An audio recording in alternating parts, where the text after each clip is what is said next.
මේ වගේ වටන්න පුළුවන් චරිතයක් නෙවෙයි මේ චාමර සම්පත්. 89 මේ ඉන්න ලාල්ගේ පටන් ගත්තම මේ පේලියෙම හිටපු පවුලක ඒ කාලේ ඒ විදියට මුහුණ දීපු ඒ භීෂණයට මුහුණ දීපු මිනිහ ලාල් මාත්. ඒ නිසා මම මේවට බය නෑ ලාල්.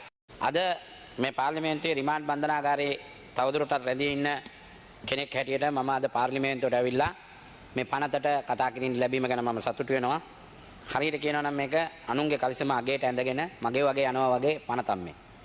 මොකද හේතුව මේ පනත කෙටුම්පත් කරේ කවුද කවදද කවුරුද?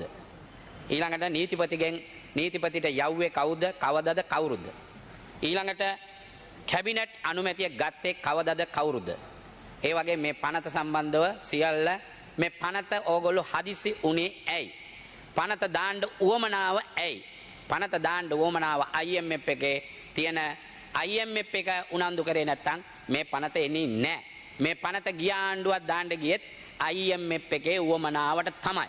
අපිත් මේ පනතට ඡන්දේ ගිය එකේදී දැන් හොඳ මේක තමයි අල්ලස් දූෂණ පනත.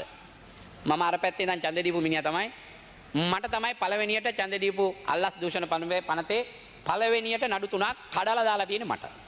ලස්සනට දාලා තියෙනවා 2016 පැමිණිල්ල 2019 කට උත්තරේ 2019 මං ගිහිලා කට උත්තරේ දෙනකොට කිව්වා සර් මේකේ නඩුවක් නැහැ නේ සර්. සර් යන්න කිව්වා කට උත්තරේ දුන්නා. මම කට උත්තරේ දීලා ගියා 2025 මට එන්න කිව්වා 27 වෙනිදා ගියා පොලිස්පති රටේ හැංගුණා ඇමති ඇමතිවරු හංගෙලා ඉන්නවා 27 ගියා මම කට උත්තර දෙනකොට 11ට යනවා මැසේජ් එක මොකද්ද? චාමර සම්පත් අත්අඩංගුවට ගත්තා කියලා. මම දන්නේ නැහැ ඇතුලේ කට උත්තර දෙනකොට මැසේජ් එක එළියට යනවා කතානායක මූලාසනේ මන්ත්‍රීතුමනි මහාචාර්යතුමනි චාමර සම්පත් අත්අඩංගුවට ගත්තා කියලා. මේක මාර කතානේ කතන්දරනේ. ඒකලා නඩුව ගෙනල්ලා නඩු 3ක් එක නඩුව 3ට කඩලා දැම්ම කමක් නැහැ.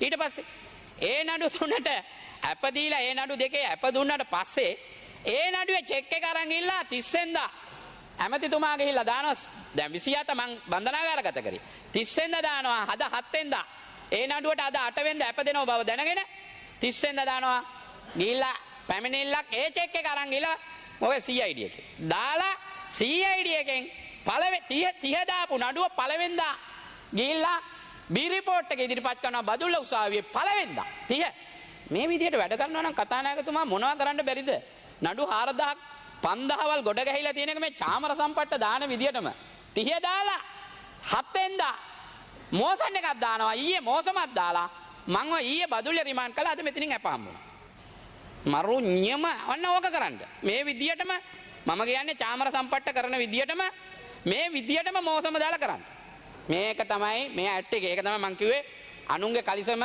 තමන්ගේ වගේ ඇඳගෙන ලස්සනට පාර යන මිනිස්සු ඉන්නවා ඒ වගේ තමයි මේවත් අපි බයිබරියකට නෙවෙයි එහා පැත්තේ ඉඳන් රනිල් වික්‍රමසිංහ ගෙනාපු හැම පනතකටම අපිට කෙලවුණක් කමනේ අපි පහුගිය කාලේ ඇට් වැඩියෙන්ම 50 සම්මත කරේ ওই පැත්තේ ඉඳන් අපි ඒ ආණ්ඩුව කාලේ නිසා අපි මේවට ප්‍රශ්නයක් නැහැ මේ පනතට කවුරු ඡන්දේ දුන්නේ නැතත් චාමර සම්පත් හිරගෙදර ඉඳන් ආවේ මේ පනතට ඡන්දේ දෙන්න මේ පනතට ඡන්දේ දෙන්න අයථා විදියට හම්බ කරලා තියෙනවා නම් ඕනම කෙනෙකුට ප්‍රශ්නයක් නැහැ හැබැයි ක්‍රමයට කරන්න මේ චාමර සම්පත්ත කරපු විදියට අනිත් මිනිසුන් කරන්න එපා පලිගන්න එපා ඒක මේ ආණ්ඩුව තිබ්බා කියලා ඊළඟට මේ ආණ්ඩුව වෙනස් වෙලා ඕගොල්ලෝ විපක්ෂයට ගියා කියලා ඒක ක්‍රමයක් තියාගන්න.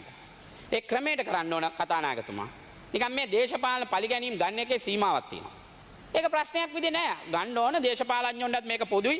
අපි 50 සම්මත කරා කියලා මේ පාර්ලිමේන්තුවේ අපිට එක නීතියක් 50 සම්මත කරා කියලා මේ 225ට එක නීතියක් මේ රටේ නෑ. ඒ නීතිය කාටවත් පොදුයි.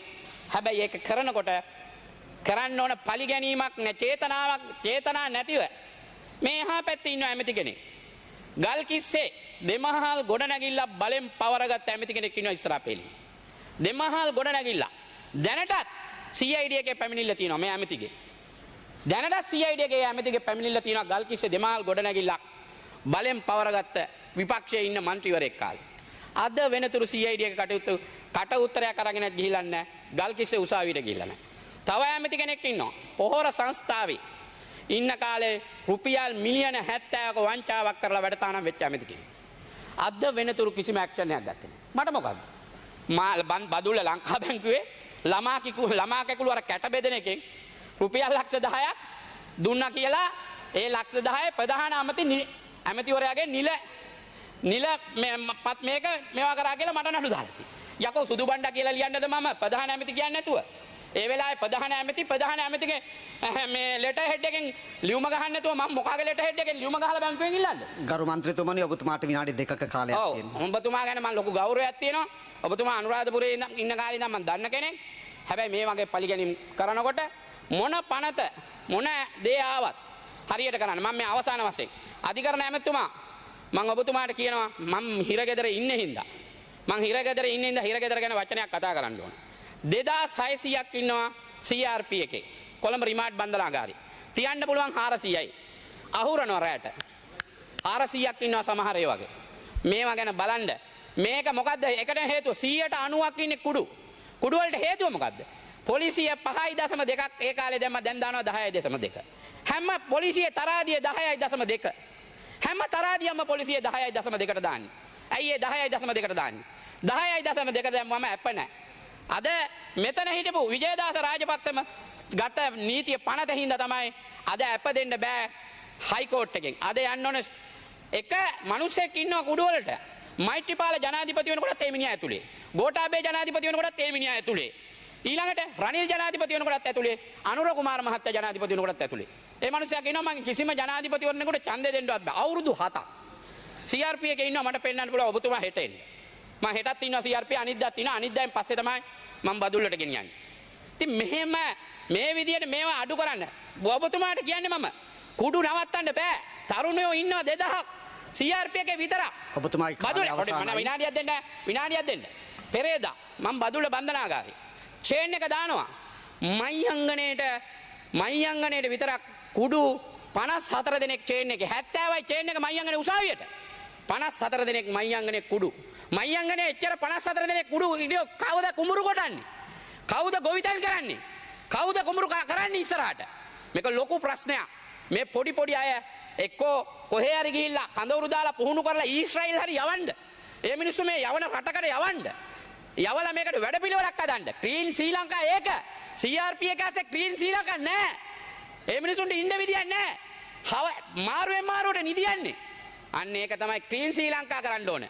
නිසා මේ පනත ගෙනාපු වෙලාවේ බන්ධනාගාරේ ඊළඟ එක පොලිස් සමිති ෆුල් ට්‍රයි එක දෙනවා පොලිසියට පඩි වැඩි කරන්න. හැබැයි බන්ධනාගාරයට පඩි වැඩි කරන්න බන්ධනාගාරය ගැන ඔබතුමා ඊළඟ බන්ධනාගාරේ පඩි වැඩි කරන්නත් ඔබතුමා මහන්සි වෙන්න. පව්. අද නිලධාරි හිගයි. වැඩ කරන්නේ ඔක්කොම රැඳවියෝ. ඔෆිස් වල වැඩ කරන්නේ රැඳවියෝ. සා මේක වගකීමෙන් කියන්නේ මම එක අතකට සතුටු වෙනවා. මම ඇතුළට ගියක හොඳයි. මොකද ඇතුළේ තියෙන තත්ත්වය එළියට කියන්න කවුරුත් හිටියේ නැහැ. ඇතුළේ තියෙන තත්ත්වය එළියට දෙන්න ඕන. මේ හැම බන්ධනාගාරයම පිරීලා ඉන්නේ නිසා. සා මේ ගැන කටයුතු කරන්න කියන ඔබතුමාට මම ස්තුතිවන්ත වෙනවා. මට විනාඩි 6ක් කාලයක් දුන්නේ ගැන. මංව මේ වගේ සලන්න බෑ. මේ වගේ වටන්න පුළුවන් චරිතයක් නෙවෙයි මේ චාමර සම්පත්.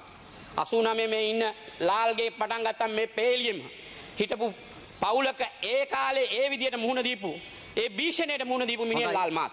ඒ නිසා මම මේවට බය නෑ ලාල්. මම මේවා ඉඳා මමත් ඒ වගේ තපපු මිනිහ ලාල්. අද පක්ෂ වෙනයි ලාල්. ඒ නිසා මම ඒකත් මේ වෙලාවේ මතක් කරමින් මන් නියඩ වෙනවා.